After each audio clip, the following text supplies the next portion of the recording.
Muy buenas tardes a todos y a todas. Señora presidenta de la Asociación de la Prensa de Madrid, miembros de la mesa, diputados, diputadas, miembros del jurado, queridos Guillermo y Daniel, hijos de Victoria Prego, queridos premiados, periodistas que nos acompañan, amigos y amigas. Es un placer poder darles la bienvenida al Congreso de los Diputados con motivo precisamente del Día Internacional de Libertad de Prensa para el acto de entrega del segundo premio Victoria Prego a la libertad de expresión. Quiero agradecer de nuevo a la Asociación de Prensa de Madrid la iniciativa de haber creado este significativo galardón, simbólico y necesario, a la memoria de Victoria Prego, profesional de la radio, de la televisión, escritora, cronista y documentalista que asistió a este hito en nuestra historia, que fue la conquista de la libertad de expresión arrebatada durante casi 40 años. Hace apenas unos días, Líbano despedía en un funeral multitudinario a la periodista Amal Khalil, asesinada por Israel en pleno alto el fuego en la localidad del sur del Líbano, At-Tiri. El ejército israelí le disparó en un vehículo y más tarde en el edificio donde se había refugiado. Zeinab Haraj, su compañera, fue herida de gravedad y Khalil agonizó durante horas sin que los servicios de emergencia pudieran llegar hasta ella, bloqueados por los disparos del ejército israelí. Esta joven periodista no es la única que ha perdido la vida por ejercer su profesión. Durante la ofensiva en el sur del Líbano, en los últimos meses, han sido asesinados bajo fuego israelí los periodistas Gada Dayek, Ali Swaib, Fatima Fatouni o Mohamed Fatouni. La valentía y el compromiso de todas estas personas con la profesión, con la libertad, es encomiable y desgarradora. Reporteros Sin Fronteras cuenta que Amal Khalil fue amenazada de muerte en 2024, por lo que pidieron su protección. Pero en aquel momento, Khalil aseguró que no abandonaría el sur, que no dejaría de hacer su trabajo, pese a las amenazas, pese a la brutal realidad. En la Franja de Gaza ya van 230 periodistas asesinados y 23 en Líbano, según la Federación Internacional de Periodistas. En Nicaragua, más de 300 informadores se han visto abocados a salir del país y al menos 22 han perdido la nacionalidad, según un informe de la red de periodistas Las Exiliadas Nicas. Son 61 los medios que se han visto obligados a cerrar en estas dos últimas décadas en Nicaragua y 26 las redacciones que operan desde el exterior, desde el exilio. En México, que se presenta como uno de los países más peligrosos para ejercer el periodismo, la normalización de la violencia contra la prensa es desgarradora. La Organización Mexicana Comunicación e Información de la Mujer publicó que en el primer trimestre de 2026 se registraron un total de 43 casos de agresiones y ataques contra mujeres periodistas. En Irán, los periodistas trabajan bajo los bombardeos desde el inicio de la ofensiva estadounidense e israelí y se enfrentan además a la represión continua del régimen vigente. La libertad de prensa no es un lujo de las sociedades avanzadas, es una condición indispensable para que exista una democracia real. Sin periodistas libres no hay ciudadanía informada y sin ciudadanía informada no hay democracia plena. Pero además, el papel del periodismo en las zonas de conflicto y en los regímenes autoritarios es de un valor incalculable. Allí donde la violencia o la ausencia de libertades intentan imponer el silencio, la labor de los y las periodistas se convierte en una auténtica garantía para la comunidad internacional. Informar desde estos contextos no solo implica un ejercicio profesional, sino un acto de valentía y compromiso que permite visibilizar vulneraciones de derechos, combatir la propaganda y preservar la memoria de lo que sucede, la memoria de generaciones enteras de personas silenciadas. Sin ese trabajo, la impunidad encontraría terreno fértil. Por ello, defender a quienes informan en estas condiciones extremas es también defender los principios más básicos de la humanidad, justicia y democracia. Condenar esta terrible violencia es conjurar la paz. Hoy reconocemos a quienes ejercen el periodismo en condiciones especialmente duras y difíciles, a quienes siguen informando cuando hacerlo implica arriesgar su propia vida. El Colegio Nacional de Periodistas de Venezuela y el Sindicato Nacional de Trabajadores de la Prensa de Venezuela representan precisamente ese compromiso firme y valiente con el derecho a informar. Su labor no solo protege a los profesionales de la información, sino que sostiene el derecho de toda la sociedad a conocer la verdad. Sabemos que el contexto en el que desarrollan su trabajo está marcado por la incertidumbre, la presión y, en demasiadas ocasiones, la violencia. Y sabemos también que frente a estas dificultades han respondido con dignidad, con organización y con una defensa activa de los valores democráticos. Este premio reconoce esta resistencia activa, reconoce la defensa del pluralismo y de la libertad. Pero este reconocimiento nos interpela a todos y a todas, porque la libertad de prensa no es solo responsabilidad de quienes ejercen el periodismo, es una responsabilidad compartida por las instituciones, por los poderes públicos y por la sociedad en su conjunto. Desde este Parlamento quiero reafirmar nuestro compromiso con la defensa de la libertad de expresión, con la protección de los y las periodistas y con la necesidad de un espacio público habitable, construido desde el respeto, la verdad y el debate democrático. En un tiempo en el que la desinformación, la polarización y las presiones sobre los medios crecen en distintas partes de un mundo tensionado y arrasado por la incertidumbre, debemos ser especialmente firmes en la defensa de estos principios. La libertad de prensa es un bien irrenunciable y su defensa es, sin duda, una tarea colectiva. Muchísimas gracias.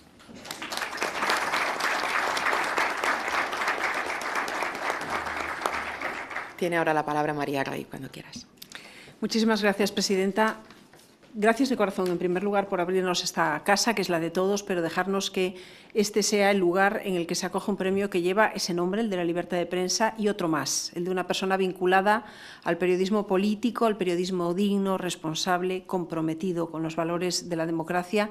Todo eso, y quizás ustedes que vienen de otros países no la conozcan, pero todo eso es lo que representa Victoria Prego. Yo creo que es muy bonito llevar un premio con su nombre, pero lo es particularmente recibirlo en esta sala. Yo me emociono cuando me siento aquí, porque he trabajado muchos años al otro lado, ¿no?, en aquellas sillas del fondo para la prensa, porque sé lo que representa esta sala. Esta sala, que se llama la Sala Constitucional, para mí, fuera del hemiciclo, el rincón más especial del edificio, tiene aquí detrás a estas 7 personas que son los padres de la Constitución. Son las personas que, desde distintas ideologías, desde distintas posturas políticas y desde historias personales y políticas muy diferentes y a veces muy duras, se sentaron juntos a construir un discurso común, ¿no?, algo que nos uniera y que se convirtiese en nuestra ley base. A ellos homenajeamos cada vez que entramos en esta sala. Allí tenemos un cuadro que también representa lo que hicimos mejor en este país, que fue volver a abrazarnos, ¿no?, reconciliarnos y dejar atrás las diferencias. Y está bien volver de vez en cuando y ver que esto es lo que nos hace grandes y no las otras miserias que en el día a día nos desgastan. Yo por eso le agradezco mucho a la presidenta que nos acoja aquí y le agradezco esas palabras, sobre todo esas palabras finales reivindicando una libertad de prensa y una protección al periodista, porque vamos a hablar aquí de la libertad de prensa que no tienen en tantos y tantos países ese oficio que os cuesta a veces la vida, ¿no?, compañeros que trabajáis en unas condiciones que ni podemos imaginar. Y en un país en el que deberíamos tenerlo todo, en el que tenemos un sistema democrático con sus imperfecciones pero consolidado, en el que tenemos una libertad de prensa y una pluralidad de prensa garantizada con sus imperfecciones y sus errores, y por supuesto que nos hace falta siempre mejorar y la autocrítica, en esta situación estamos viendo cada día cómo se desgasta esa libertad y, sobre todo, la dignidad. Yo quería aprovechar, presidenta, con su permiso, para, ya que estamos en esta casa, que es la Casa de la Soberanía Nacional, lo que representa, la Casa de la Política, para pedirle a la política, para rogarle a la política respeto a esta profesión. Quiero reivindicar la dignidad del periodismo. Somos una profesión que también requiere esfuerzo, que cada día obliga a levantarse temprano, a trabajar duro, a seguir estudiando y aprendiendo, a saltarse los horarios escolares, a llegar tarde, a ver crecer a tus hijos sin eso que tanto valoramos hoy en día, que es la conciliación. Tenemos derecho a que se nos respete. Y también tenemos derecho y exigimos a la política que respete esta profesión, que deje de tachar de bulo, generalizando, no, por supuesto todos lo hacen, pero sí algunos tienen cierta costumbre, cualquier noticia que les resulta demasiado incómoda. Y, por supuesto, que dejen de definir lo que es un periodista, porque sabemos perfectamente lo que es un periodista. Y vosotros, compañeros españoles, y quizás los extranjeros que estos días estáis viendo, que no lo sois aquí, que lo sois, no sé, os sentimos parte de nosotros, viendo las cosas que se publican, entendáis en qué contexto yo pido dignidad. La pido a la política y se la pido a la profesión. Y reivindico con la cabeza bien alta que esta es una profesión necesaria para seguir consolidando la democracia y que tenemos derecho a ser respetados y a que nadie defina lo que es el periodismo. Porque el periodismo tiene unos códigos éticos que representaba como nadie Victoria Prego, que hemos defendido y defendemos a diario miles de periodistas, por supuesto todos los compañeros periodistas parlamentarios que hacen aquí su trabajo, y no estamos dispuestos a que algunos, en aras de no sé qué libertades o de qué no sé qué ideales, intenten darnos lecciones y defender lo que ellos llaman valentía, y yo llamo abiertamente y en esta sede pura cobardía, interés personal, necesidad de destacar, llámense si quieren activistas, llámense influencers, no son periodistas, no nos vuelvan a decir lo que son los periodistas, no nos vuelvan a hacer dar explicaciones de por qué ejercemos este trabajo, porque requiere mucho esfuerzo, porque amamos esta profesión, porque estamos comprometidas con ellas y no vamos a permitir que tengamos que salir cada día a diferenciarnos de los que no son bienvenidos. Y ellos no necesitan que los cite, sabemos perfectamente quiénes son, si hace falta, no tengo ningún problema, eso faltaría. No es cuestión de valentía. Ya está. Dicho esto, no le dediquemos ni un minuto más, porque la libertad de prensa no es un derecho garantizado en el mundo, porque el ejercicio del periodismo cuesta vidas cada día, porque ustedes que están aquí nos van a contar cómo viven con miedo, que es el peor enemigo para un periodista, para poder trabajar con honestidad. ¿Cómo cuentas la verdad? Si contar la verdad te puede costar la vida a ti o a los tuyos, te puede dejar sin pan, sin sueldo, a tus hijos sin padre. ¿Cómo lo cuentas? Vivir con miedo es injusto en cualquier situación, pero desde luego no es compatible con hacer un periodismo libre. Hoy vamos a escuchar testimonios que engrandecen esta profesión que yo estoy reivindicando. Os agradezco en el alma que nos acompañéis y es un honor para nosotros sumar las voces de este periodismo que desde distintos lugares del mundo pues sigue levantando la voz, porque si nadie cuenta las injusticias dejan de existir. Sois la voz y necesitamos que sigáis siéndola. Así que voy a proceder ya a la lectura del acta del jurado, que es un formalismo que hay que hacer, pero que yo creo que ni siquiera es necesario conocer los argumentos. El jurado del Premio Victoria Prego a la Libertad de Expresión, reunido el 13 de abril a las 15 horas en la sede de la Asociación de la Prensa de Madrid, otorga al Colegio Nacional de Periodistas de Venezuela y al Sindicato Nacional de Trabajadores de la Prensa de Venezuela el galardón que distingue la trayectoria, las acciones de personas, empresas, organismos e instituciones que defienden la libertad de expresión y el libre ejercicio del periodismo. Según el fallo del jurado, el conflictivo y violento contexto en el que se mueven los profesionales de la información en Venezuela tiene en el Colegio Nacional y en el Sindicato Nacional el amparo y el apoyo valiente y una firme lucha continua por la libertad de expresión. En el año 25, Venezuela ocupó el puesto 160 de 180 países en la clasificación mundial de libertad de prensa de Reporteros Sin Fronteras, que incluyó a Nicolás Maduro, expresidente venezolano detenido y extraído del país por Estados Unidos, entre los principales depredadores de la libertad de prensa en América Latina y en todo el mundo. El jurado destaca la necesaria labor que ambos organismos estáis llevando a cabo, documentando, denunciando violaciones a la libertad de expresión y al derecho al trabajo en los medios y brindando acompañamiento a quienes sufren persecución o violencia por informar. Lemas como «informar no es delito» o la difusión de campañas con nombres y fotografías de los periodistas encarcelados, amenazados, perseguidos, detenidos e inmersos en largos procesos penales. Aprovecho para decir que en este momento, a día de hoy, hay 40 periodistas en Venezuela presos.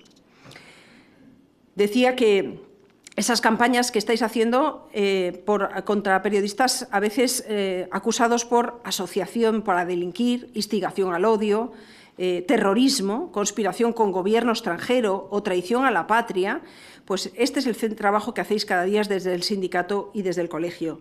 Y con este premio el jurado reconoce vuestra importante labor por la prensa libre y por el necesario amparo y acompañamiento de los profesionales de la información.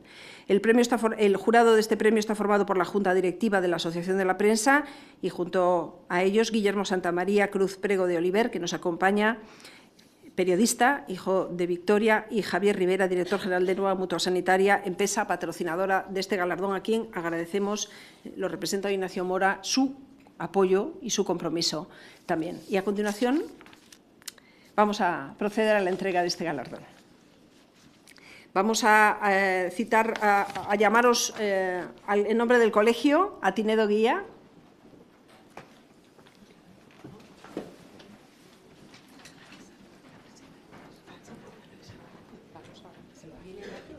Bueno. así en la foto, ¿no?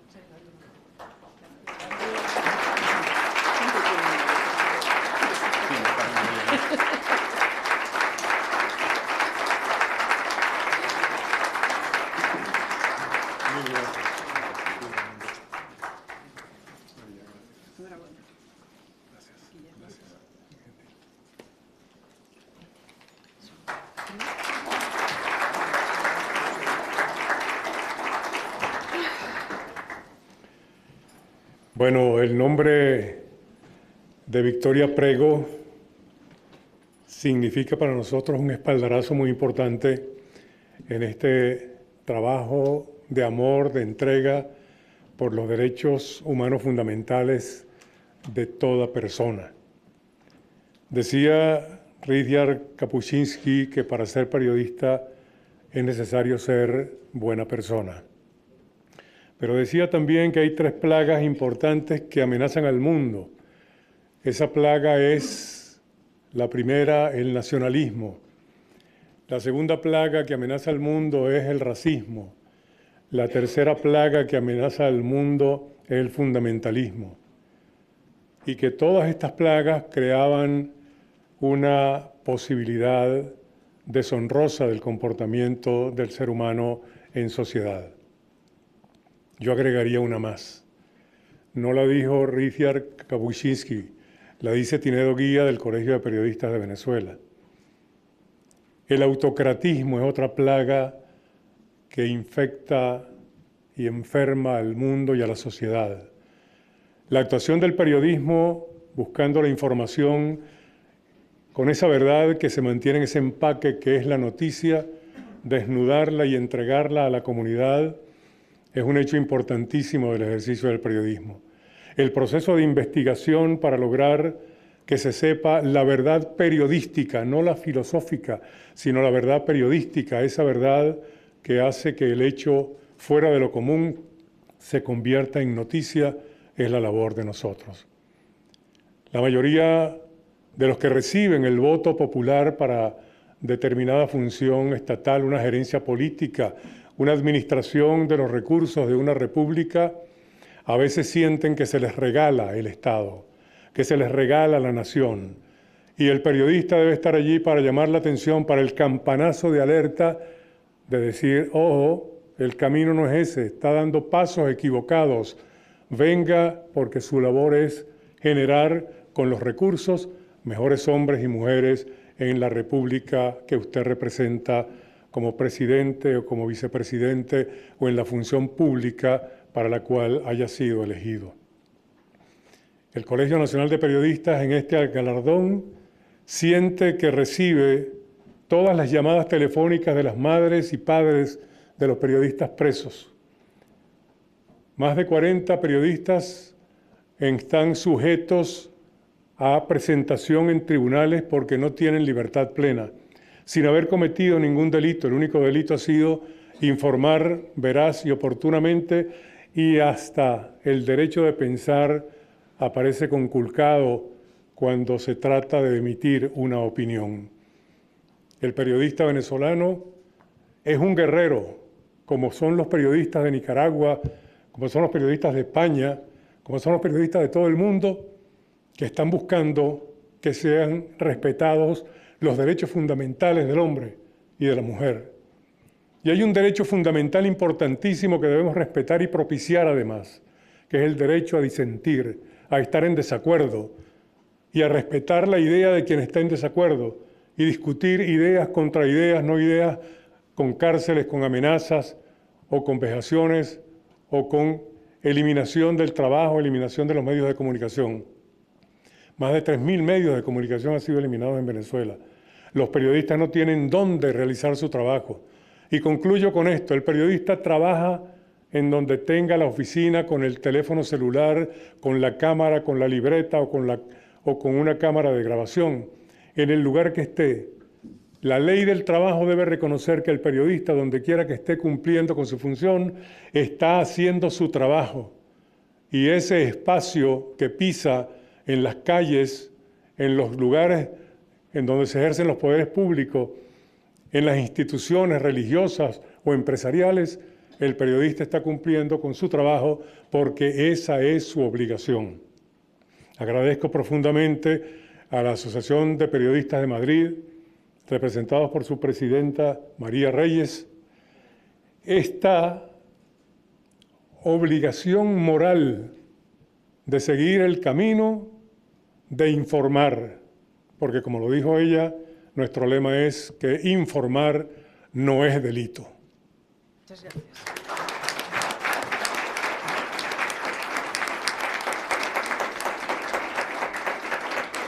Este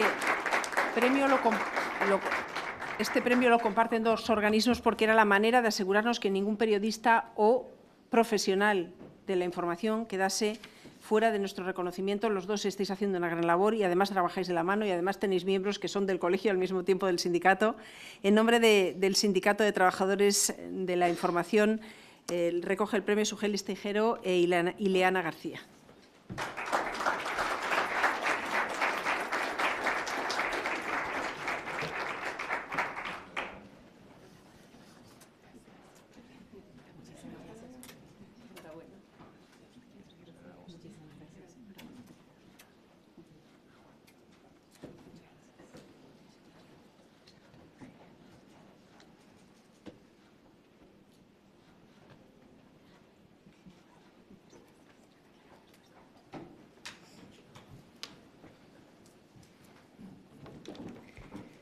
Buenas tardes.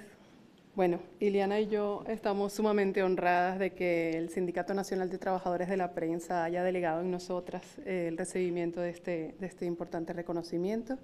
Lamentablemente, Marco Ruiz, del secretario general del Sindicato Nacional de Trabajadores de la Prensa, no nos ha podido acompañar, él está en Venezuela, pero les mando un mensaje que leo a continuación.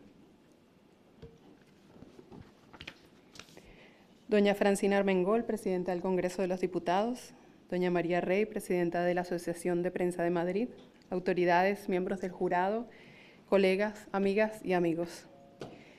El aislamiento es una de las formas más eficaces de silenciar y la solidaridad una de las más poderosas para resistir. Por eso este reconocimiento importa. Es una señal concreta de acompañamiento a quienes hoy ejercen el periodismo en Venezuela en condiciones que siguen siendo adversas. En mi país, el periodismo se hace bajo presión, sin acceso a fuentes oficiales de información, con más de 50 medios bloqueados en Internet, con el cierre sostenido de televisoras, emisoras de radio y diarios. También con periodistas a quienes rescatamos de las cárceles, pero que siguen sometidos a procesos judiciales. Hoy no están presos, pero su libertad sigue condicionada. Se hace periodismo con un ecosistema de medios profundamente debilitado que deja a la sociedad más expuesta a estructuras que imitan el formato periodístico para influir en lo que la gente cree y decide. Se hace frente a un aparato represivo aún vigente que amenaza, agrede, desaparece y encarcela la verdad y quienes la cuentan. Más que un reconocimiento institucional, este premio habla de los periodistas que en Venezuela han tenido que aprender a informar bajo vigilancia y de quienes desde el exilio han hecho del desarraigo una forma de resistencia para seguir contando lo que en Venezuela ocurre. Desde el Sindicato Nacional de Trabajadores de la Prensa hemos estado allí, acompañando esa realidad durante años. Hemos documentado y denunciado cada atropello. Hemos insistido una y otra vez en algo fundamental. Estas circunstancias no pueden normalizarse. El periodismo necesita garantías y no restricciones. Necesita políticas públicas que lo protejan y no que lo castiguen. Hoy se habla de una transición en Venezuela, pero una transición real necesita condiciones, y entre ellas el periodismo libre no es un accesorio, es un pilar. Sin él no hay forma de conocer la verdad, de exigir justicia, de reparar lo ocurrido, ni de impedir que se repita en el futuro. Victoria Prego entendió algo esencial. Cuando el contexto es incierto y cuando más se necesita, el periodismo ayuda a comprender lo que ocurre, aporta claridad y ordena el relato público. Ese sigue siendo nuestro desafío y por eso su ejemplo inspira a quienes ejercen el periodismo en entornos restrictivos como el venezolano. En un contexto como el que he descrito, la solidaridad no es un gesto menor. Es un abrazo que rompe el aislamiento. Es la manera de sostener la convicción de que el periodismo, aún en condiciones adversas, sigue siendo indispensable. Gracias, profunda y verdaderamente gracias, Marco Ruiz, secretario general del Sindicato Nacional de Trabajadores de la Prensa.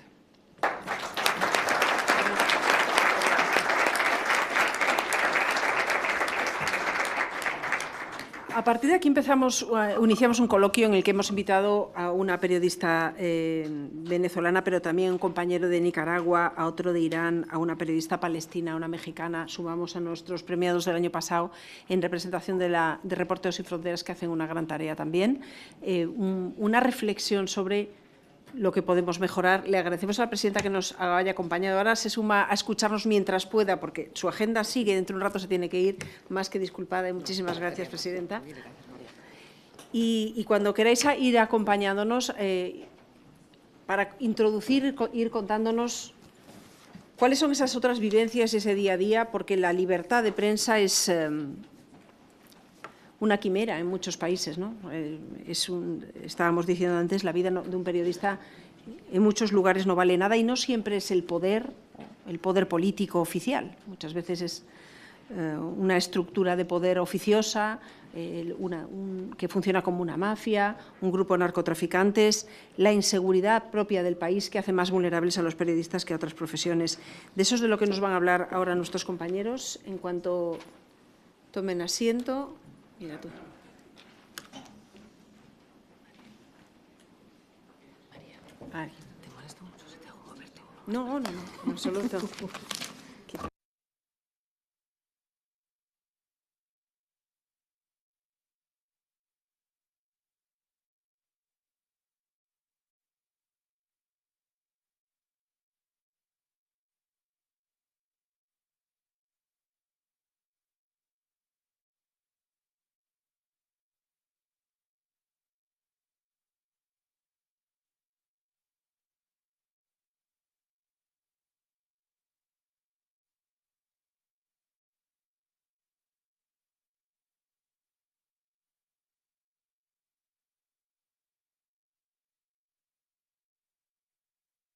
Ya, sí, aquí. Sí. Mientras vamos colocándonos, yo creo que podemos ir para ganar tiempo.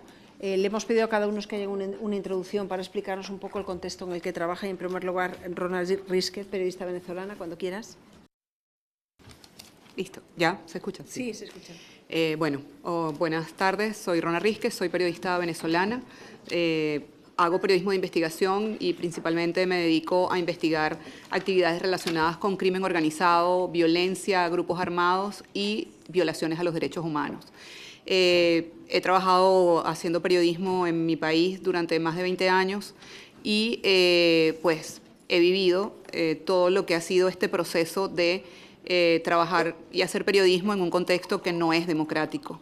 En ese sentido, yo siempre digo que obviamente es muy peligroso hacer periodismo en países que tienen conflictos armados, en países que tienen guerras, pero hacer periodismo en países donde el autoritarismo se vincula al crimen, o sea, es como que estás trabajando sobre una cuerda floja. O sea, si de un lado están los grupos armados y las estructuras irregulares que puedan estar operando en tu país, y del otro lado está el Estado y los cuerpos de seguridad que persiguen al periodista, que en lugar de proteger al periodista como ciudadano, como parte de la sociedad, o sea, lo que hacen es perseguir y acosar al periodista.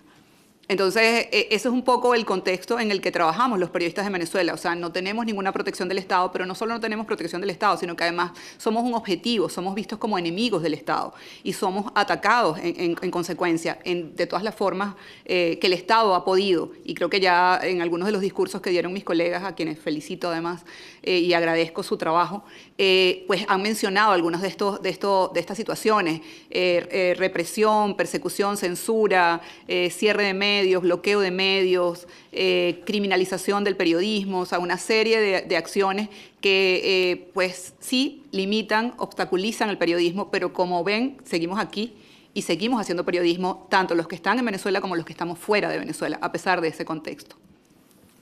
Muchísimas gracias, Rona. Le doy la palabra a Carlos Fernández Chamorro, periodista de Nicaragua. Gracias. En primer lugar, gracias al Congreso de Diputados, a la Asociación de Periodistas por visibilizar la condición de las dictaduras de América Latina y de otros países y al mismo tiempo la resistencia del periodismo que desde el exilio está informando y derrotando la censura en países donde no hay libertad de prensa, donde no hay Estado de Derecho y no existe ninguna protección. Hoy se publicó el Índice Mundial de Reporteros Sin Fronteras, que ubica a Irán en la posición número 177, de 180 países, como la peor de libertad de prensa en el mundo. A Nicaragua lo ubica en la posición número 168 de 180 países, la peor en América Latina. Venezuela en la número 159. Palestina está en la número 156 y México en la 122. México bajo una situación de crimen organizado y de violencia contra la prensa, y los otros países bajo condiciones de autoritarismo, criminalización de la libertad de prensa y la libertad de expresión. Yo soy nicaragüense, he sido periodista 48 años de mi vida y he sido también, me he visto obligado a exiliarme, primero en Costa Rica 11 meses en el año 2018 bajo condiciones de emergencia, después de que la policía de la dictadura asaltó mi redacción, se robó todos los equipos y estaba yo frente a una inminente captura ilegal y salí para seguir haciendo periodismo y preservar mi libertad. Y regresé a Nicaragua 11 meses después, porque hubo algunas mínimas condiciones que me permitieron hacerlo. A pesar de eso, mi redacción siguió siendo siempre ocupada por la policía y finalmente fue ilegalmente confiscada. Y en el año 2021, otra vez tuve que volver a salir al exilio bajo el contexto de una redada que se produjo en Nicaragua para liquidar la última oportunidad que existía en el país de generar un cambio, que eran las elecciones que se llevaron a cabo en el mes de noviembre. Hoy tengo ya 5 años en el exilio, ya no es una emergencia, es una condición permanente. Y no solo es mi caso, el director del medio Confidencial, es toda mi redacción y todas las redacciones de los medios independientes de Nicaragua tuvieron que seguir el mismo camino, porque en Nicaragua es un crimen la libertad de expresión y la libertad de prensa. Y como se decía anteriormente acá, en el año de 2023, la dictadura de Nicaragua no le bastó con los encarcelamientos, las detenciones arbitrarias, los asesinatos que dejaron más de 350 personas en la impunidad después de haber sido asesinadas, sino que incluso inventaron el crimen de la apatridia y nos declararon en diferentes tandas, digamos, a 452 ciudadanos, entre ellos hay obispos, hay sacerdotes, hay líderes políticos, hay empresarios, hay líderes cívicos, hay por supuesto mujeres, dirigentes estudiantiles, una pluralidad de la sociedad nicaragüense que se ha resistido a una dictadura y con unos decretos espurios nos declararon traidores a la patria y nos despojaron de nuestra nacionalidad en violación a la propia Constitución nicaragüense, además de confiscar todos nuestros bienes.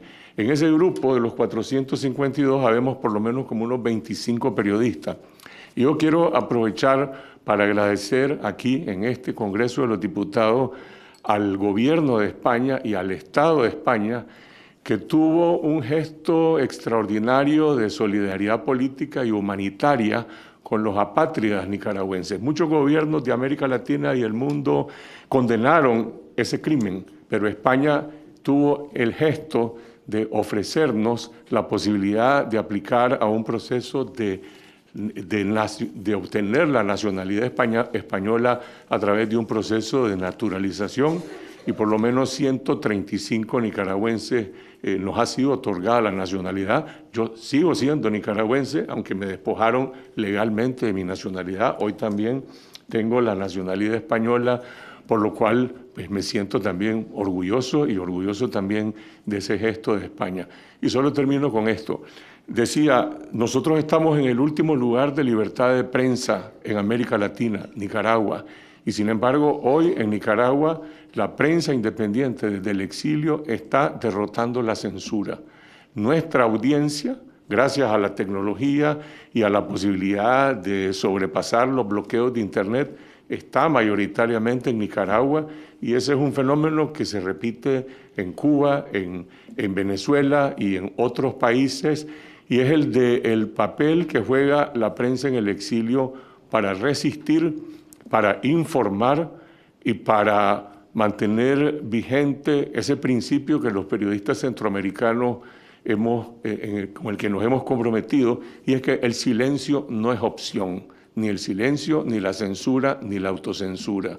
Y por lo tanto, desde el exilio seguimos informando y hacemos periodismo. Es nuestra única protección. A nosotros no nos protege ninguna ley, no hay Estado de Derecho, ni siquiera hay comisiones de derechos humanos en Nicaragua. Fueron eliminadas 5.500 asociaciones, las que ustedes se puedan imaginar, desde la Cruz Roja hasta las comisiones de derechos humanos, hasta las asociaciones, la Cámara de Comercio, empresarial, absolutamente todas. Y lo único que defiende el periodismo es nuestra credibilidad ante nuestras audiencias, hacer más y mejor periodismo.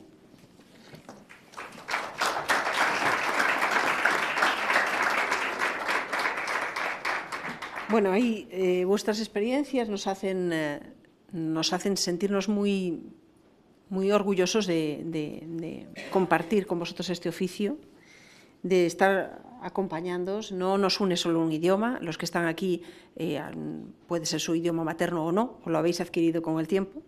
Nos une un compromiso, desde luego, con un oficio, y desde luego yo creo que hoy vais a percibir el calor, ¿no?, de esta profesión. Le voy a dar la palabra a Nazanin Armarian.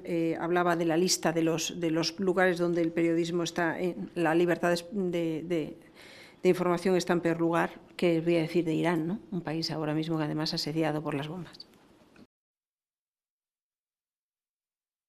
¿Así? ¿Correcto? Muchas gracias. Gracias por invitarme. Es un honor para mí estar aquí, poder denunciar un poco sobre lo que está pasando ahora en Irán, pero también haciendo referencia a lo que nos ha llevado a esta situación. Los compañeros hablaron de sí misma, yo también voy a hablar un poquito, y esto no era mi intención, pero de repente se me ocurrió que es buena idea para ver cómo en una misma persona el cambio de la situación de un país y un pueblo se refleja. Yo fui exiliada a los 16 años y vine a España en la época del Shah por hacer una pintada en el colegio, muy inocente, pero esto tenía pena de muerte.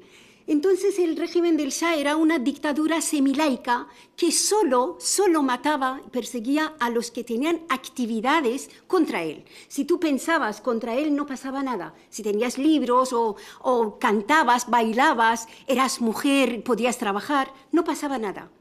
Yo entonces vine a España porque, claro, podía enfrentarme a la pena de muerte. Después de unos años ocurrió la revolución y yo volví a Irán con mucho entusiasmo. Era una revolución democrática y popular contra aquella dictadura.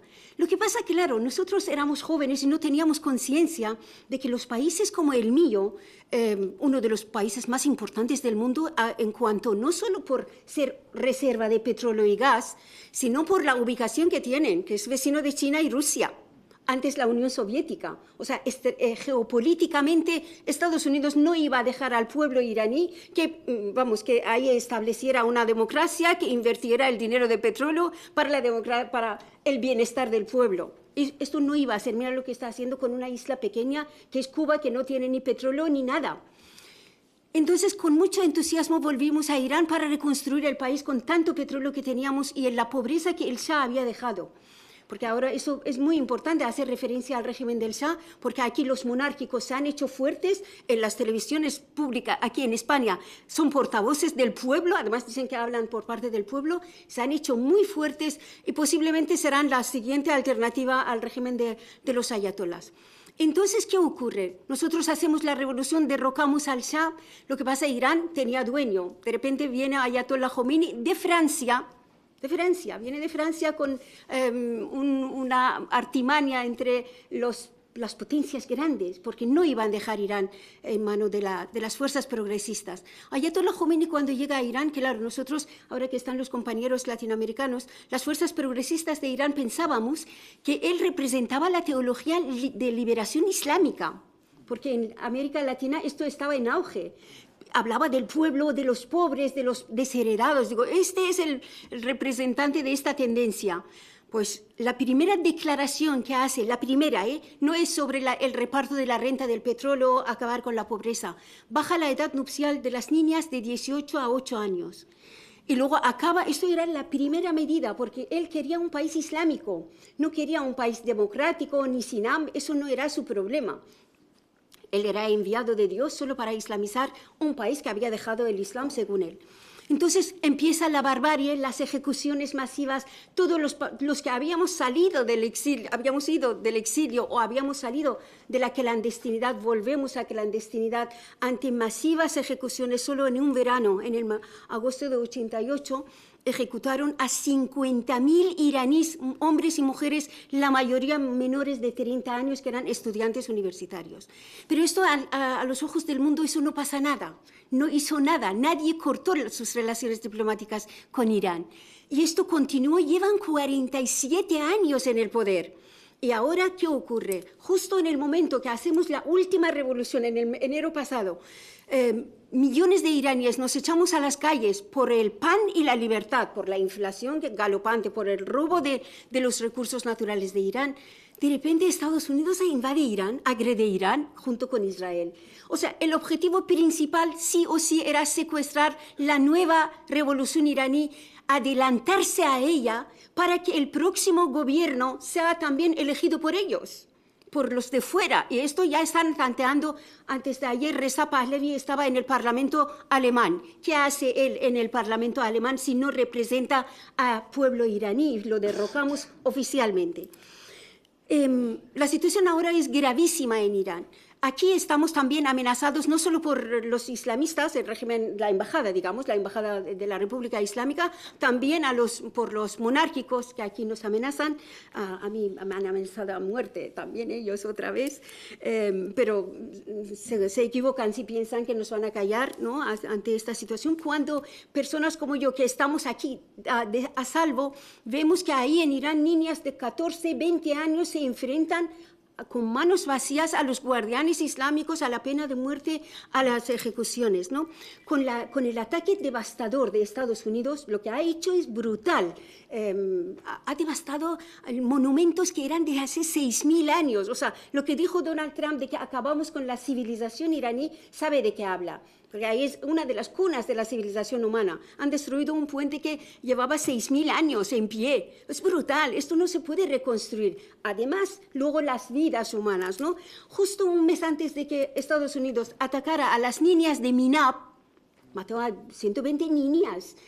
El régimen islámico ejecutó en las calles, porque son tipo de ejecución, en las manifestaciones disparan a la cabeza directamente.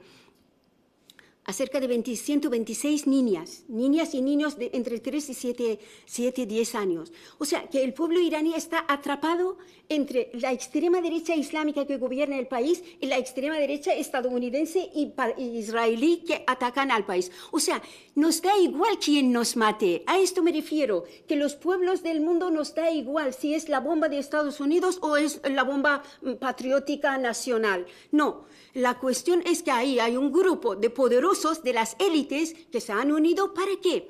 En caso de Irán se trata de la reconfiguración del mapa de Oriente Medio. Y esto empezó justamente con el ataque a Irak.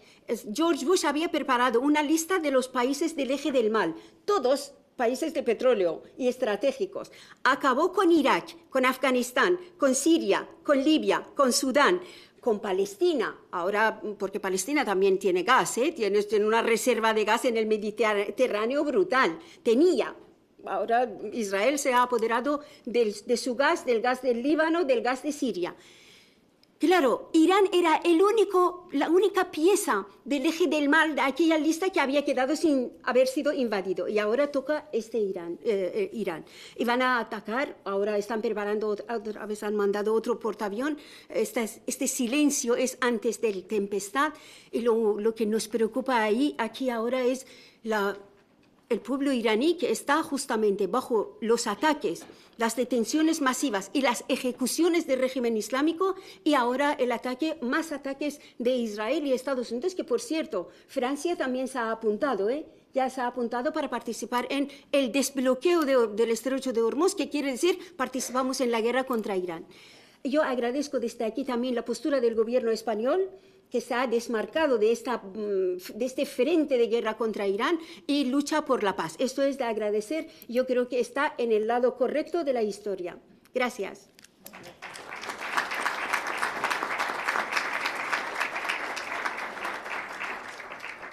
Y a continuación tiene la palabra Muad Hamed, compañero también en representación de los periodistas palestinos. Bueno, buenas tardes. Muchísimas gracias por invitarme. Y bueno, yo lo salgo Palestina 2014, después los israelíes me disparó cerca de Ramallah. Trabajaba como un cámara y me disparó directamente a mí, un bala, o parte de la bala en mi mano, y queda en mi mano 7 años y finalmente mi cuerpo empieza a explorar fuera y lo he quitado aquí en España. Bueno, hace casi 3 años, desde el inicio del genocidio en Gaza, Israel ha impedido el acceso a la prensa a Gaza. Asesina periodistas y los acusa del terrorismo, al igual que ha acusado a médicos, paramédicos y profesores universitarios. Señorías, Israel ha estado atacando a los periodistas desde mucho antes de que comenzara el genocidio en Gaza. Israel me disparó en 6 ocasiones entre los años 2012 hasta 2014, y pesar de que todos los disparos están claramente documentados en vídeo, donde se ve a un soldado israelí disparando a un periodista que lleva casco y chaleco de prensa, chaleco azul. Y en los tribunales de los israelíes me acusaron de lanzar piedras a los soldados israelíes, a pesar de que los vídeos son evidentes. Hoy presenciamos otra masacre en el Líbano, las mismas mentiras contra los sanitarios y los periodistas acusan de terrorismo, ¿no? Todos estos crímenes se cometen en nombre de un Estado que afirma ser democrático y a formar parte de los valores occidentales. Señorías, Israel está por encima de la ley y seguirá así, estando por encima de la ley. ¿Por qué? Europa aún no ha adaptado una postura firme, condonante respecto a Israel. Muchísimas gracias.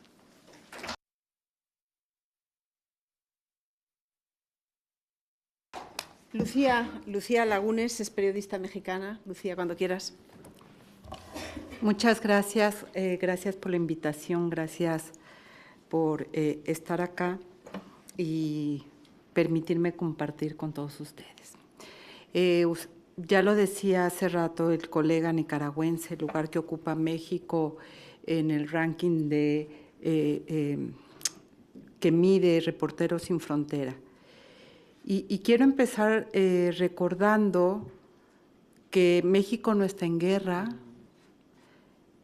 pero tiene 22 mujeres periodistas asesinadas por el trabajo de informar.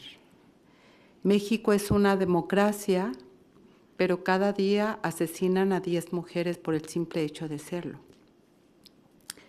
Hace 2 días fue el aniversario número 14 del asesinato de la periodista Regina Martínez, que hasta el día de hoy no ha tenido justicia. El colega de Nicaragua decía que el silencio no es opción y me recordó a Miroslava Breach, una periodista de Chihuahua asesinada que efectivamente ante las amenazas dijo el silencio no es opción. Yo soy periodista, soy feminista, tengo 35 años haciendo periodismo de investigación y para cuando la violencia llega hacia las mujeres periodistas, hay que entender que es parte de un continuum de violencia que vivimos las mujeres. Es un estado más de violencia por el hecho de ser mujeres y por tener una profesión como el periodismo en un país donde hacer periodismo se vuelve peligroso. Y creo que esto nos lleva a plantearnos y a pensarnos qué tipo de democracias tenemos en nuestros países y cómo hay señales que hablan de la debilidad de esas democracias que a veces dejamos pasar, y una de ellas son los atentados contra la libertad de expresión.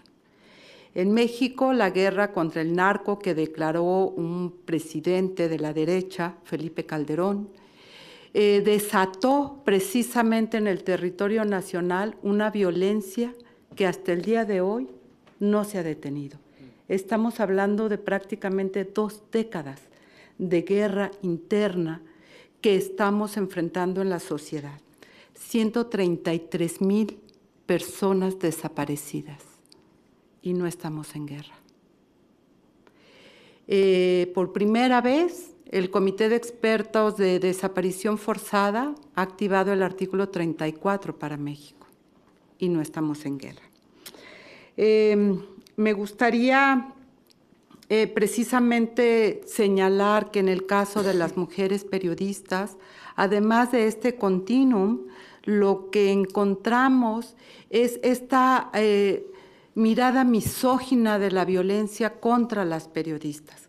¿Qué edad tenemos? Si estamos casadas, si somos de un color de piel u otro, si somos delgadas o no, si nos parecemos agradables o no.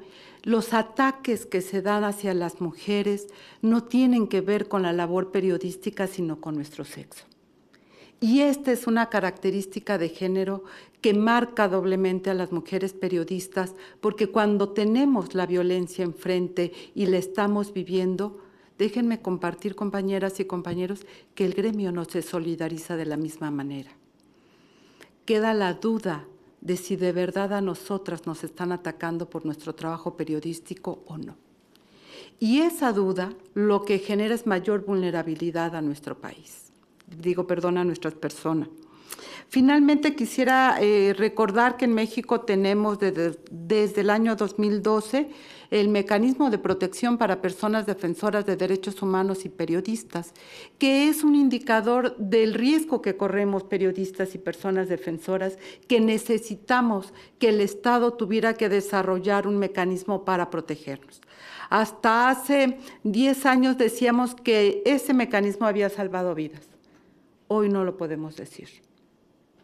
Hoy no lo podemos decir porque por lo menos 8 periodistas que habían estado bajo el cobijo del mecanismo fueron asesinadas. Y eso nos habla precisamente de la debilidad de nuestras democracias, y por eso me parece muy importante recordar que no somos un número. Podemos hablar de números, pero somos personas que nos comprometimos precisamente con la tarea periodística y quisiera terminar trayendo el nombre de mis 22 compañeras. Dolores Guadalupe García Escamilla, de Tamaulipas. Flor Vázquez López, de Nuevo León. Felicita Martínez Sánchez, de Oaxaca. Teresa Bautista Merino, también de Oaxaca. María Isabel Cordero Martínez, de Chihuahua. Selene Hernández León, del Estado de México. María Elvira Hernández Galeana, de Guerrero. Yolanda Ordaz de la Cruz, de Veracruz. María Elizabeth Macías Castro, de Tamaulipas. Regina Martínez, de Veracruz. María del Rosario Fuentes Rubio, de Tamaulipas. Indira Rascón García, de Michoacán. Anabel Flores, de Veracruz. Miroslava Brish Balducea, de Chihuahua. Leslie Ann Pamela Montenegro, de Guerrero. María del Sol Cruz Jarquín, de Oaxaca. Norma Sarabia Garduza, de Tabasco.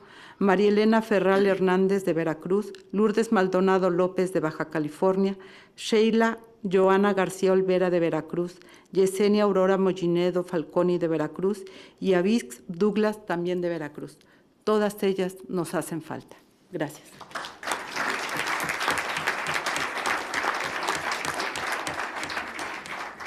Gracias, Lucía, y gracias por leer los nombres y para que ellas también estén presentes y reciban este aplauso y este reconocimiento. En muy pocas palabras has hablado de esas otras guerras que no están todos los días en la prensa, que son la cruda realidad que están sufriendo las periodistas en su doble condición de periodistas y mujeres. Bueno, de toda esta realidad sabe mucho nuestra compañera Edith, porque desde los de Reporteros Sin Fronteras hacéis una tarea extraordinaria. En esa lista, por cierto, España ha bajado 6 puntos y como cada uno tiene sus batallas y las nuestras hoy parecen muy pequeñitas, al lado de las que estamos escuchando, la nuestra tiene que ver con la pérdida de condiciones laborales que garanticen un trabajo libre e independiente, y eso la precariedad laboral nos está pasando factura. Hemos perdido 6 puntos y seguimos en un maravilloso puesto 23 por el que daría la vida cualquiera de los compañeros que nos rodea, que están muy por encima del 100, pero eso lo conoces tú mejor que nadie y yo creo que es el momento de que tú hagas también tu reflexión sobre este momento. Gracias, María. Agradezco a la presidenta, que creo que se ha tenido que ir, pero la agradezco igualmente. En el combate con la libertad de prensa me lesionó la mano, así que me van a permitir leer un poquito más de lo que suelo leer habitualmente. Me emociona especialmente. Gracias, María, por tus palabras antes de comenzar el acto. Creo que han sido necesarias, certeras y más en esta casa. Gracias a cada uno de vosotros. Me emociona, decía, porque a veces cansa. Hoy hemos presentado la Clasificación Mundial de la Libertad de Prensa y es una paliza. Es una paliza prepararla. A veces es muy desmotivante hablar una y otra vez, predicar en el desierto, sobre el periodismo, sobre el valor del periodismo, intentar no tener palabras gastadas y de pronto cuando me siento rodeada de personas a las que conozco en su mayoría, a las que quiero en su mayoría, con nombres y apellidos, digo, bueno, pues merece la pena. Es difícil a veces defender a los periodistas, porque los periodistas somos muy tímidos defendiendo a los periodistas. Nos entra una especie de complejo gremialista un poco absurdo y eso nos dificulta aún más la tarea de Reporteros Sin Fronteras. Es muy difícil de hablar de medios en los medios, es casi un tabú, diría que esto es universal. Y es complicado hablar de periodistas si no son de otros países o si no, siempre hablamos de los de enfrente. Permitidme comenzar agradeciendo la acogida de este acto en esta Casa de la Soberanía Popular, dándole la enhorabuena a los compañeros de Venezuela.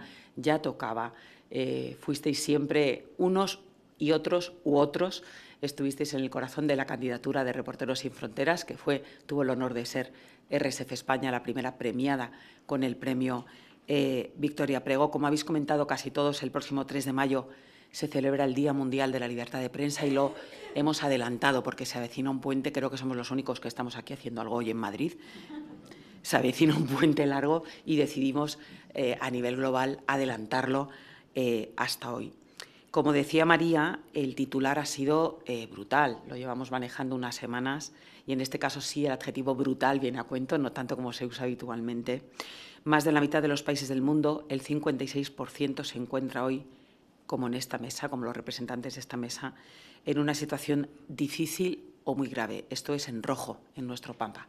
Si tenéis una representación de nuestro mapa en la cabeza, ese es el rojo intenso y el rojo claro. Hace 25 años eran solo el 14%. Y si hablamos de población mundial, el retroceso es aún más dramático. Esto lo llevamos contando todo el día.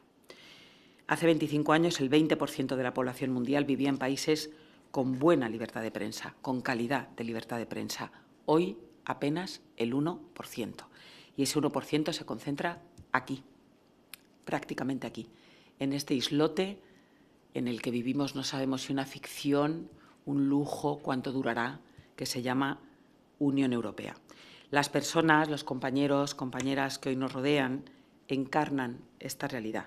Proceden de países teñidos de rojo en el mapa que en mi organización llevamos meses diseñando, marcados por dictaduras, por la violencia, del crimen, por la corrupción y la conjunción de la corrupción y el crimen, por conflictos armados, por regímenes autoritarios. En Venezuela celebramos que hay destellos de esperanza, como la liberación de algunos periodistas a la que hemos asistido a comienzos de año. Pero la libertad de prensa, lo ha dicho el compañero, está lejos de existir. Hay mucha incertidumbre. Lo que sí quiero decir es que si sabemos lo que sucede en Venezuela, yo al menos desde el primer día sintonizaba a periodistas en el exilio, en gran medida es gracias a ellos, a todos los que están aquí, a los periodistas en el exilio. Desde Palestina, hoy recordamos, Día Mundial de la Libertad de Prensa adelantado, que Israel se ha convertido y se mantiene, y esto hay que decirlo una y otra vez, aún si cuesta creerlo a algunos, en el mayor asesino de periodistas de la historia y del mundo. Y que ahora extiende, como ha contado Moaz, sus patrones de violencia devastadora, de genocidio y de masacre, también escenarios como el sur del Líbano, en el que repite su forma de actuar. Desde Nicaragua constatamos el desmantelamiento total del ecosistema mediático, como ha contado mil veces mejor que yo Carlos Fernando, como figura emblemática del periodismo nicaragüense, que es a manos de ese régimen siniestro, de ese tándem siniestro formado, le comentaba el otro día, que a mí me recuerdan a la pareja formada por los Ceausescu de Centroamérica, que son Daniel Ortega y Rosario Murillo. En Irán, lo ha explicado mucho mejor también Nazarín, los periodistas viven el drama de estar atrapados entre la presión geopolítica ahora mismo de la agresión en pausa, pero de la agresión de Estados Unidos a Israel y uno de los regímenes más opresores del mundo con una persecución sistemática contra la prensa. Es el principal, el régimen iraní, lo ha contado ya muy bien, ejecutor de periodistas del mundo. La Premio Nobel de la Paz, Narges Mohammadi, está ahora mismo en una cárcel iraní. También escribe, también es periodista. Y no podemos olvidar a México. También lo ha contado Lucía mejor que yo. Y aquí lo tenía, parece que nos hemos copiado. Tenía escrito: México no tiene conflicto, México no es un país en guerra, pero ¿qué es la guerra? Hay una violencia estructural que ha creado desiertos informativos enteros, y yo aquí quería hacer un pequeño homenaje de una línea al periodismo local mexicano, especialmente al representado por las mujeres. No suele ser en Ciudad de México donde son asesinados los y las periodistas en México, suelen ser personas humildes, en ocasiones con una página de Facebook o con un pequeño digital local, que simultanean su trabajo porque no cobran lo suficiente en un acto heroico de vocación, son taxistas, son peluqueros, por la mañana, por la tarde reportan, y de pronto un día, como son blanco fácil, son asesinados por el poder local de turno. En cualquier caso, todo lo que une a los presentes en esta mesa, y en esto me quería centrar, es que son periodistas en el exilio. El exilio no se elige. El exilio, como ha dicho Carlos Fernando, le he comentado antes, que es una frase que le he escuchado en anteriores ocasiones y se me ha quedado grabada, no es una emergencia, es una situación permanente. Esto es una frase suya y es así, especialmente en el caso de las dictaduras, porque si algo tenemos comprobado en Reporteros Sin Fronteras es que incluso en los contextos de violencia el que puede volver, vuelve, porque estar fuera de casa es durísimo, durísimo. Y el que puede volver, vuelve a otro estado, vuelve a otro sitio, pero se regresa, como dicen en México. Pero el exilio también es memoria. Estos periodistas no solo se refugian aquí, muchos siguen escribiendo de noche, robándole horas al sueño, con la cabeza del corazón en la tierra, en condiciones precarias en España, compaginando trabajos con el ejercicio del periodismo en sus países, con la preocupación constante de sus familias y de la represión transnacional que algunos sufren. y al hacerlo, al seguir trabajando en España, construyen memoria. Lo sabemos bien aquí, en esta sala. Nuestro propio exilio construyó una parte esencial de nuestra memoria democrática. Gracias a él conservamos relatos y conservamos verdad, que hoy forman parte de lo que somos aquí, en España. Que eso forma parte también de esta sagrada casa, en este sagrado islote. Decía María Zambrano, a quien me gusta muchísimo citar, porque me gustan mucho sus cartas sobre el exilio: así el exiliado, incluso habiendo cumplido acciones heroicas en una historia en la que se vio comprometido por ocasión y por vocación, no cristaliza en héroe, y si lo ha de ser en su vida habitual, por no tener otro remedio, tampoco se define por ello. La historia, o más bien quienes al parecer la dirigen, no se lo han consentido en ningún caso, y ellos tampoco. Por eso es vital ayudarlos. Hoy, además, el contexto internacional se endurece, lo contamos también en la clasificación. Estados Unidos ha dejado de ser un espacio de acogida seguro, especialmente para los compañeros de América Latina, y ha llegado incluso a deportar, lo hemos visto, a deportar periodistas. Ha deportado a un compañero salvadoreño. En este escenario, el islote, la Unión Europea, se convierte en el único refugio posible y tenemos que actuar. Por ello apelo, aunque se haya marchado, si queda aquí algún representante, pero de forma simbólica, porque estamos en el Congreso, a los representantes públicos españoles, a los aquí presentes y a los que no están. Es un deber moral apoyar de forma estructural al periodismo en el exilio español, garantizar su protección integral, legal, profesional, social y económica, y facilitar su integración. Organizaciones como RSF, Reporteros Sin Fronteras, estamos aquí para canalizar ese esfuerzo, pero necesitamos ayuda, necesitamos apoyo, no podemos solos. Permitidme terminar con un recuerdo muy especial a Victoria Prego, a quien conocí, a la familia, a Guillermo de Victoria Prego, compañera, referente, y con un agradecimiento a la APM, que es una organización hermana, por impulsar estos galardones que el año pasado distinguieron a nuestra organización en su primera edición. Larga vida a la libertad de prensa. Muchas gracias.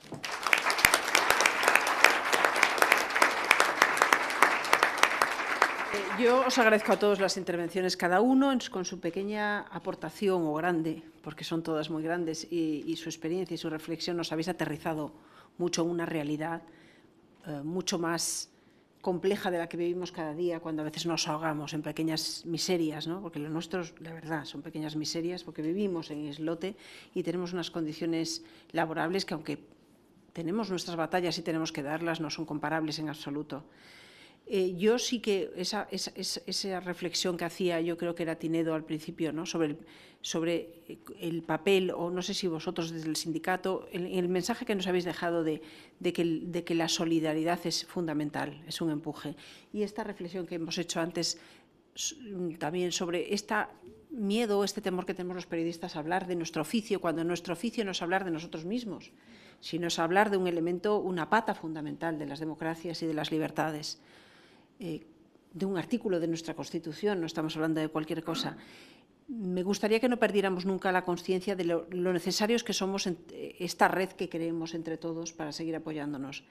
Y tú hablabas de cómo vosotros los conocéis y los queréis, porque detrás de estas personas y de estas historias está RSF siempre apoyando y ayudando, y de verdad, de corazón, y con, además de agradecimiento, mucha admiración, te lo digo. Pero me gustaría pediros a todos, después de haberos escuchado, sí que nos dijeseis en qué medida vuestra labor en el exilio está permitiendo que la información llegue. Qué importante es la tarea que hacéis, y nos lo comentaba Carlos Hernández hace un momento, la tarea que hacéis de informar desde fuera, y en qué medida se puede, desde España, darle un empuje también a ese trabajo, ¿no? Porque yo creo que muchos de vosotros estáis vivos y libres, o las dos cosas, porque estáis aquí, ¿no? Ya nos lo habéis contado. Pero no habéis dejado de estar comprometidos con la profesión y seguís ejerciéndola. ¿En qué medida vuestro trabajo está ayudando? Se está encontrando con muchas dificultades, pero está llegando, y en qué medida podemos ayudaros. Y si os parece, repetimos el orden de la primera intervención para ir más rápido. Bueno, en mi caso en particular, en todo, o sea, todo mi trabajo, todo lo que hago permanentemente, está enfocado en que se siga conociendo lo que pasa en Venezuela, tanto dentro de Venezuela como fuera de Venezuela. Y pues hay ejemplos muy concretos. En 2024, cuando se dan las elecciones de presidente que pierde Nicolás Maduro y que no reconoce haber perdido, comienza una situación de violencia y de protestas en el país. Y en ese momento un grupo de periodistas y de medios venezolanos nos juntamos, nos aliamos, hicimos lo que llaman periodismo colaborativo para poder seguir informando, para poder garantizar la seguridad tanto de los que estábamos en Venezuela, en ese momento yo estaba en Venezuela todavía, como de los que estaban trabajando en el interior del país, sobre todo los que están en el interior del país, que a veces no los miramos, los periodistas que no están en la capital. Y comenzamos a trabajar, a generar contenidos. Hicimos una alianza que pues no llevaba un nombre genérico, dejamos de firmar, generamos protocolos de seguridad,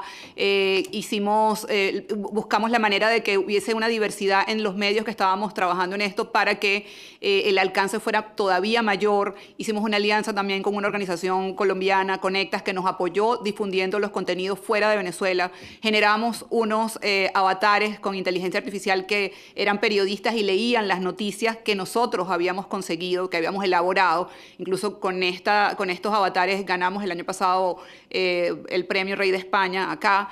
Y esa fue como una etapa de esto, ¿no? Y luego, después de que salí de Venezuela, he seguido trabajando primero en investigaciones como, por ejemplo, una investigación en alianza con un medio estadounidense para visibilizar lo que estaba pasando con los 238 migrantes venezolanos que fueron enviados de Estados Unidos a la cárcel del Secot en El Salvador, acusados de ser miembros del Tren de Aragua, una pandilla venezolana, y nosotros hicimos esta investigación, investigamos a uno por uno cada una de esas personas para demostrar que no eran pandilleros y que les estaban violando sus derechos humanos habiéndolos enviado a El Salvador, cosa que luego fue así porque pues tuvieron que liberarlos y en este momento incluso hay algunas disputas porque fueron violados sus derechos humanos y el gobierno de Estados Unidos además desconoció todos los procesos legales para poder deportar a estas personas. Después de eso he seguido trabajando con otro grupo de medios para seguir visibilizando lo que está pasando en Venezuela y entre otras cosas, el 3 de enero cuando Estados Unidos entra con su ejército a Venezuela y se lleva a Nicolás Maduro y bombardea a Venezuela, ese momento donde había mucha incertidumbre, donde los medios venezolanos tenían miedo, los periodistas que estaban dentro de Venezuela tenían miedo de informar y además que tampoco sabían qué informar porque nadie sabía lo que estaba pasando realmente, porque bueno, no hay acceso a la información y pues todo lo que ya sabemos. En ese momento, pues de alguna manera encabecé a un grupo de periodistas que estamos fuera de Venezuela y que empezamos a hacer una transmisión que duró 10 horas continuas, tratando de explicar y reportar lo que estaba pasando dentro de Venezuela, sin que aparecieran periodistas que estaban en Venezuela, que eran los que nos estaban dando los insumos. O sea, los periodistas que estaban en Caracas, los periodistas que estaban en el interior del país, eran los que nos contaban lo que iba pasando, lo que ellos estaban viendo para nosotros poder transmitirlo. Y esa transmisión, pues no solamente duró 10 horas, no solamente con todo lo que estaba pasando, sino que además sirvió de referencia para muchos medios, colegas y personas que estaban fuera de Venezuela.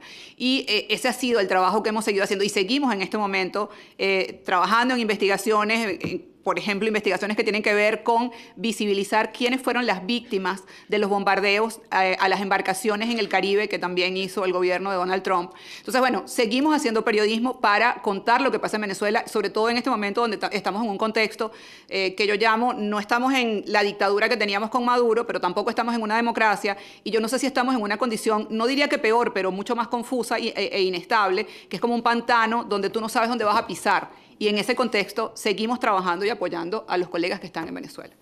Muchas gracias, Rosa. ¿Qué razón tienes, ¿no? El que no saber por dónde vas a pisar, porque casi es mejor tener identificado a tu enemigo que no saber exactamente por dónde viene. Carlos Ferrata. Primero quisiera explicar brevemente el entorno que hace muy difícil hacer periodismo en el exilio. Nosotros ya no tenemos reporteros en Nicaragua. Los últimos estaban de incógnito. En el año 2024 tuvieron que salir, como todos hemos salido, por veredas, por puntos ciegos, porque fueron objeto de una persecución policial que los podían detener en cualquier momento.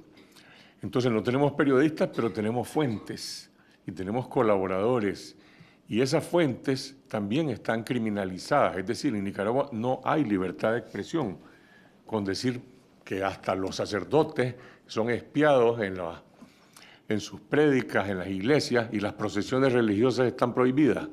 Entonces, si una persona replica una información en las redes sociales, es objeto de monitoreo y eso es un crimen. Lo acusan mañana de que está divulgando noticias falsas y lo echan preso. Y no estoy exagerando, podría hablar de casos concretos de cómo funciona esta criminalización.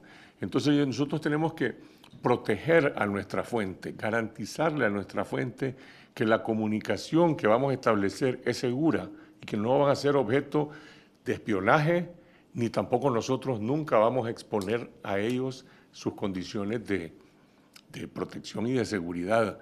Y eso es muy difícil, trabajar con fuentes anónimas todo el tiempo, pero así es como trabajamos. Y luego el entorno de cómo mantener unida y cohesionada una redacción que está principalmente en Costa Rica, pero también en otros países, cuando también nuestros anunciantes fueron criminalizados.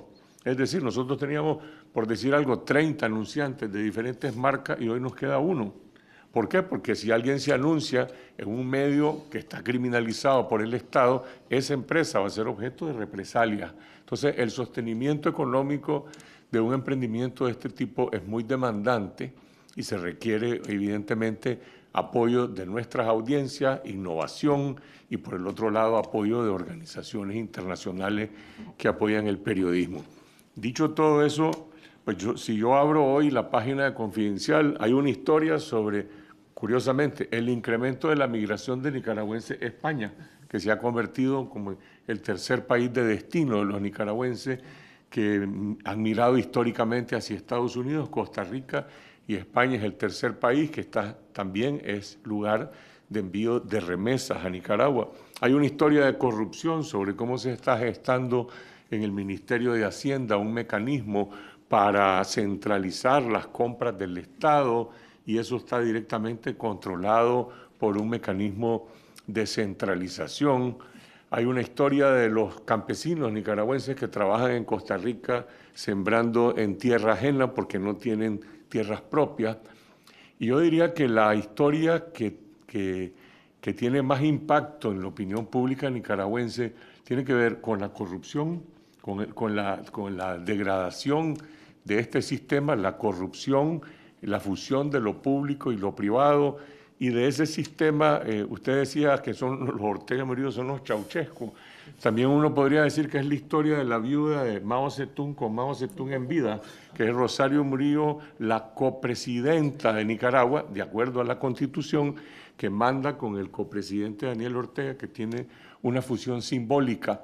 Y desde hace varios años, esta mujer que está aspirando a la sucesión dinástica del poder, ha venido eliminando uno a uno a todos los antiguos operadores políticos y operadores de Daniel Ortega. Es la historia que nosotros llamamos la purga, la gran purga de antiguos generales, altos funcionarios públicos, policías, operadores de seguridad, magistrados de la Corte Suprema de Justicia, que son eliminados en secreto. Nosotros reporteamos quién cayó, quién está preso, por qué, cómo se le hizo un juicio, cómo se le abrió esto, lo otro. Y por el otro lado, la sucesión con los leales a Rosario Murillo. Esa historia, por supuesto que los nicaragüenses no la van a encontrar nunca en los medios oficiales porque no hablan de eso, como tampoco hablan de la persecución religiosa o de los deportados que llegan a Nicaragua en secreto. Entonces, no hay un solo tema. Yo diría que el tema, mencionaste el tema de la memoria. Bueno, nosotros no podemos cambiar las políticas públicas en Nicaragua. Es decir, el que yo denuncie la corrupción no construye datos, información, pero no hace que cambie un país donde la Contraloría no existe, donde el Congreso tampoco, la justicia tampoco. Y lo único que nosotros logramos hacer es documentar memoria. Y cuando yo veo los organismos internacionales de derechos humanos, el grupo de expertos de las Naciones Unidas, por ejemplo, que están documentando los asesinatos, los casos de apatridia, las torturas, Y yo veo, ahí está nuestro trabajo. Nuestro trabajo está construyendo memoria que mañana va a servir para apelar a cortes internacionales para hacer justicia. Hoy no se puede hacer. De manera que no cambiamos las políticas públicas, pero sí estamos construyendo memoria, conciencia y sobre todo conectando y haciendo un periodismo que también sea útil para los nicaragüenses, útil en relación a que nosotros hablamos de los temas de la vida cotidiana, del costo de la vida, de los servicios públicos, de la regulación del transporte, absolutamente de todo. ¿Cómo se hace? Cada una de esas noticias cuesta literalmente sudor y sangre, porque hay que verificar no 2 veces, 5 veces, para garantizar que estamos publicando información confiable, porque al otro lado lo que hay es un mare magnum de desinformación de las redes sociales, que dice todo y la mitad de lo que dicen es mentira, y por el otro lado una maquinaria de medios oficiales controlada, ahora sí, por los hijos de la familia presidencial que manejan unas redes de televisoras, radios y sitios de internet que son negocios privados financiados a costa del Estado. Entonces, ese es un poco el nuevo ecosistema que hay en Nicaragua, y los medios independientes que decía el 50% de nuestra audiencia está en Nicaragua. No puede una persona replicar en sus redes sociales lo que ahí sale, porque eso es un crimen. Yo tengo un amigo que está en Barcelona, que estuvo en la cárcel 1 año y medio, y a él lo condenaron en un juicio secreto y su delito fue que él había retuiteado una entrevista que yo había publicado en Confidencial con un senador mexicano que se llama Edmundo Álvarez y Casa, un senador independiente, Emilio. Y este señor, que en su momento, en su juventud, fue solidario con la revolución sandinista contra Somoza, me dio una entrevista a mí y él dice, el jefe de la contrarrevolución en Nicaragua es el propio Daniel Ortega. Por supuesto, una declaración política que era muy atractiva para la audiencia. Bueno, este nicaragüense, que era un activista de la sociedad civil, retuiteó eso y a él lo acusan y le dicen, vos sos culpable porque ese es un medio enemigo del Estado y vos estás promoviendo información falsa, y lo condenaron por eso. Bueno, en cualquier caso, construir memoria al final es una de las tareas fundamentales que deberíamos hacer los periodistas, y es garantizar la información para el futuro y para que se construya el país sobre la realidad. La memoria es un elemento fundamental de nuestra historia, ¿no? Y de nuestra capacidad de reivindicar la libertad. Teniendo en cuenta que estamos ya en una hora un poco, os voy a pedir que no nos alarguemos mucho, pero por respeto a la casa que nos acoge, y tenemos... Me hacían gestos, me decían Lucía, iba a ir hacia el otro lado, pero Lucía y luego vamos hacia el otro lado, sí. Sí, perdón, yo tengo que tomar un tren, no estoy en Madrid. Razón, se me había olvidado que tú tienes el tiempo.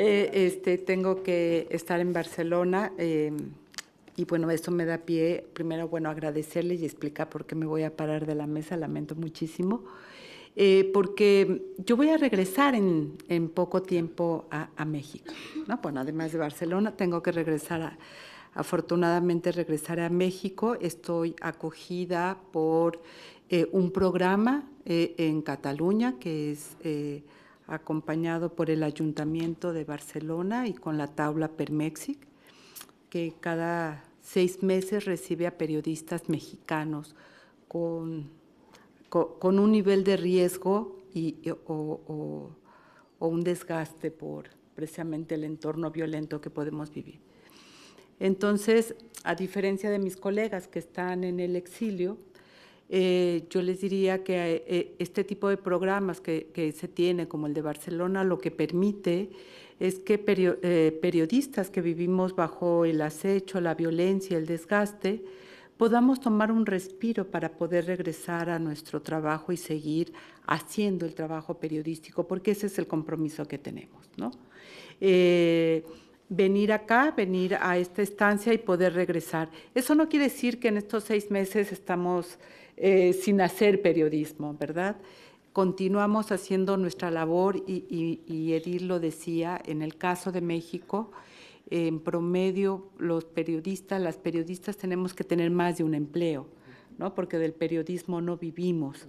desarrollamos otros oficios, soy maestra, taxista, como recordaba. Y entonces, bueno, estamos teniendo nuestra tarea informativa a través de seguir manteniéndonos.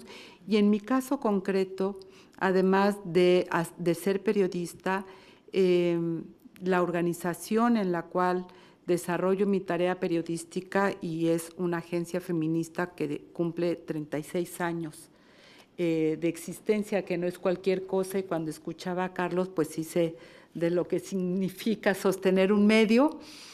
Acompañamos a mujeres periodistas y protegemos a mujeres periodistas que viven violencia por su tarea periodística, y entonces tenemos no solamente la tarea informativa, sino el compromiso de seguir visibilizando cuál es la condición que enfrentamos las mujeres periodistas y cuál es la situación que vive México en nuestro país.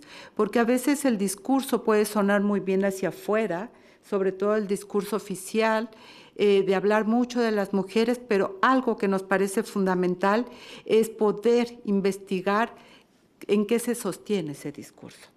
Y entonces la tarea informativa que hacemos es precisamente documentar, investigar los vacíos que quedan tras el discurso, pero no los hechos, ni la política, ni los presupuestos que se sostienen, y el crecimiento de la violencia contra las mujeres y sus derechos humanos.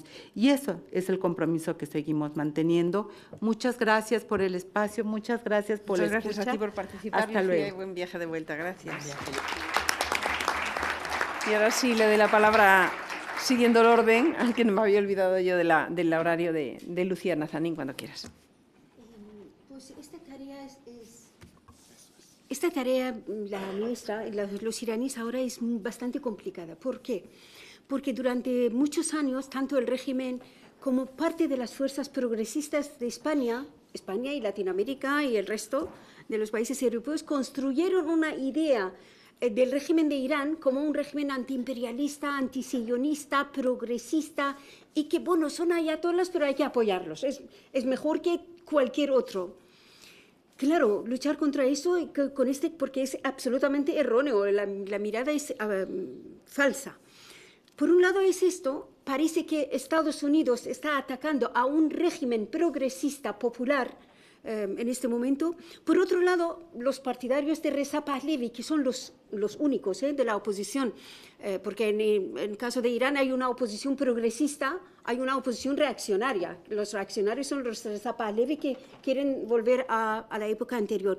Ellos hablan de que la invasión de Estados Unidos es liberadora para Irán. Y eso no es así, obviamente. Ya han destruido, miren, solamente en los 2 semanas de bombardeo destruyeron las 2 siderúrgicas más grandes de Oriente Medio, que daba trabajo a cerca de 300.000 personas. Han destruido parte de las refinerías, que eso es la base de la economía iraní, y así petroquímicas. En un mes de guerra, 1 millón de iraníes se han quedado sin trabajo. Esto aparte de los que no tenían trabajo, porque en las estadísticas de desempleo las mujeres no figuramos. Porque, a ver, las mujeres tienen que lavar platos estando en casa, no entran dentro de la lista de los desempleados. Para ver solamente la catástrofe que se está acechando a Irán, que ya el 85% de la población vivía en el umbral de la pobreza. Y ahora, ¿qué va a pasar con Irán? Estamos esperando un estallido social, ya por parte no de las mujeres por el tema del velo islámico, como Mahsa Amini, era por parte de los hambrientos. Y justamente en este momento Estados Unidos otra vez quiere atacar. Claro, luchar contra la versión de los monárquicos, que es una invasión liberadora, y contra una versión de las fuerzas progresistas, que Estados Unidos está atacando un régimen reaccionario, la versión real, que siempre es más compleja que blanco y negro, es que Estados Unidos quiere deshacerse de uno de los pesos pesados de Oriente Medio, que es Irán, que lo gobierne quien lo gobierne, por vasto que es el país, por lo rico que es, y también por la población, digamos, que tiene un nivel de estudio bastante avanzado comparando con el resto de los países de la zona, quiere deshacerse de este Irán. O sea, convertir Irán en un país de tercer mundo profundo para que nunca levante cabeza ante sus ambiciones en una zona donde se disputa la gran reserva del petróleo y gas y la hegemonía internacional, incluso entre China y Estados Unidos, teniendo en cuenta que en el Golfo Pérsico China no solo lleva la mitad del petróleo que importa a su país viene del Golfo Pérsico, sino que su ruta de la seda famosa, la nueva ruta de la seda, que son puertos, infraestructuras que ha construido en todo el Golfo Pérsico, es de los más importantes del mundo. Por lo tanto, estamos hablando, nosotros como periodistas, más bien como analistas, tenemos que hablar de estos matices para no caer en el simplismo. Aquí lo único que ahora, en este momento, importa, yo que pertenezco a la oposición progresista al régimen islámico, es parar la guerra.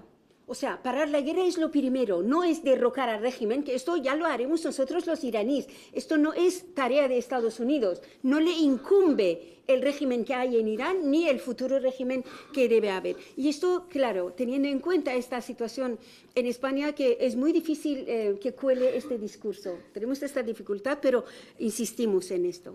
Muchas gracias, Rosalía. A ti. Y cuando quieras,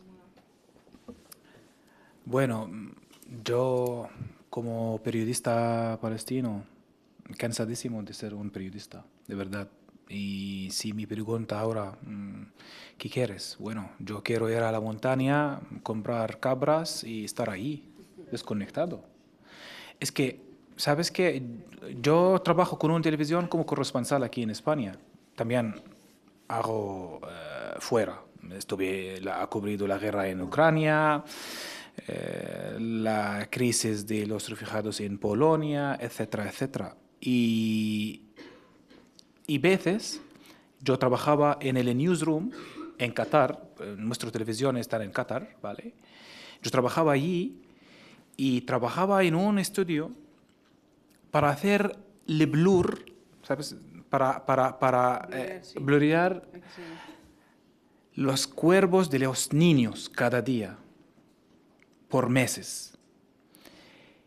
Y es por el salud mental, yo no puedo decir cómo es difícil.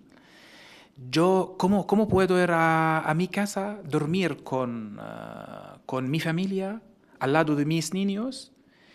Y estuve ahí cobreando, ¿vale?, estos niños. Entonces, necesitamos ayuda, necesitamos psicólogos para ayudarnos como periodistas para dejar detrás. Pero yo no lo creo, vamos a dejar estas cosas. Bueno, de mi punto aquí en España, yo intento ayudar a mis compañeros, los españoles que están en Cisjordania, porque yo soy de Cisjordania, ¿vale? Y siempre yo cuando veo una noticia o historia sobre ataques de los colones o algo, yo siempre mandando contactos a estos compañeros, pero en el mismo tiempo, mi familia está ahí, en Ramallah. Hace un año, por ejemplo, el ejército israelí ha detenido a mi sobrino. Tenía 11 años. 11 años. Y había una vecina, tenía un móvil y ha grabado un vídeo del momento de la detención. Soldados que están encima de un niño golpeando. Es fatal. Entonces, yo he publicado este vídeo en español y fui un viral en España. Después, 5 horas, el ejército israelí ha pasado a la tienda de mi padre en el pueblo. Llaman a mi padre a la calle para hacer charla o hablar con él. ¿Qué tal estás? ¿Qué tal todo? ¿Qué tal Moad en España? Me alegro ahí. ¿Qué pasa con él? Vale, dame su contacto y envía mi saludo a él. ¿Qué significa eso? ¿Qué significa? Una amenaza. Cállate. Entonces, siempre tengo, miedo, vale. tengo miedo a mi familia. Personalmente, yo no, I don't care. Pero cuando llega a tus padres, cosas, es difícil. Entonces, en este contexto, intentamos ayudar a nuestros compañeros y, por ejemplo, yo como periodista, si mi televisión me piden a ir a Irán para cubrir la guerra, voy. ¿Vale? Y me piden a ir a Líbano, voy a ir ahí para cubrir la guerra. Y sí, claro, es nuestro mensaje. Es tu compromiso. Compromiso para ir ahí, para cubrir la situación, para estar muy cerca a la gente. Yeah. Eso es. Gracias.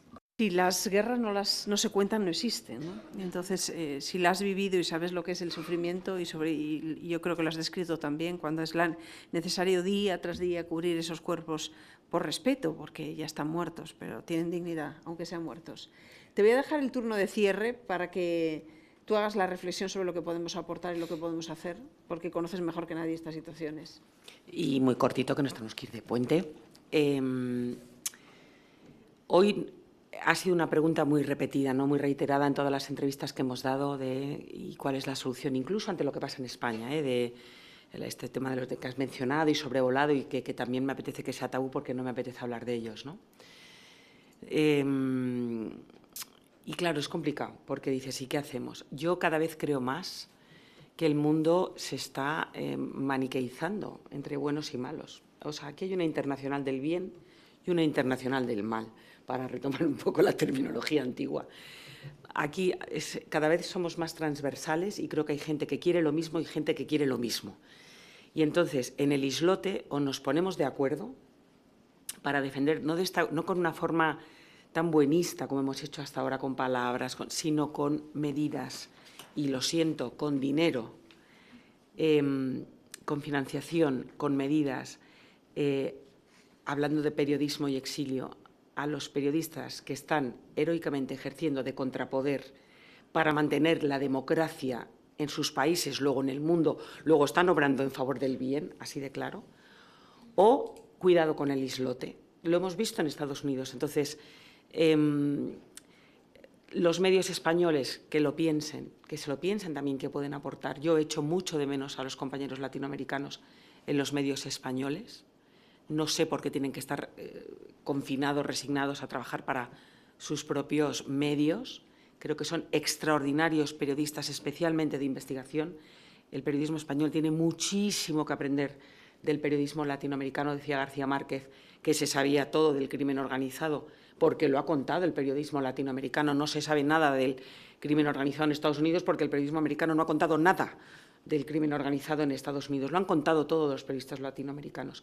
Tienen muchísimo que aportar, por tanto, integrarlos en los medios de comunicación españoles y a las autoridades que intervengan, nunca que intervengan con medidas en la prensa. El intervencionismo en la regulación con la prensa siempre trae cosas malas, pero sí en la protección, tanto de los nacionales como de los internacionales.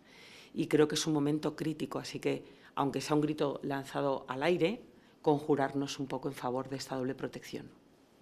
Bueno, pues en favor del eje del bien, solo me queda daros las gracias a todos, al Congreso por acogernos, a todos por acompañarnos, sobre todo a los periodistas que hoy homenajeamos, que son los compañeros de Venezuela. De verdad os agradecemos de corazón que nos hayáis acompañado y compartido vuestra experiencia, a todos los que estáis en la mesa, y de lo que he escuchado y esta enseñanza me gustaría que nos quedara todo. Hacer memoria es comprometerse con nuestro presente y comprometerse con la historia y comprometerse con las generaciones futuras. Hagamos memoria, por tanto, defendamos la dignidad, sea cual sea nuestra pequeña miseria o nuestra pequeña historia, defendamos la dignidad de esta profesión y hagamos red, ¿no? Perdamos el miedo a hablar de nosotros, a defender el periodismo, porque es verdad que somos necesarios todos, ¿no? Que no podremos seguir defendiendo la profesión si no nos acompañamos. Muchísimas gracias a todos.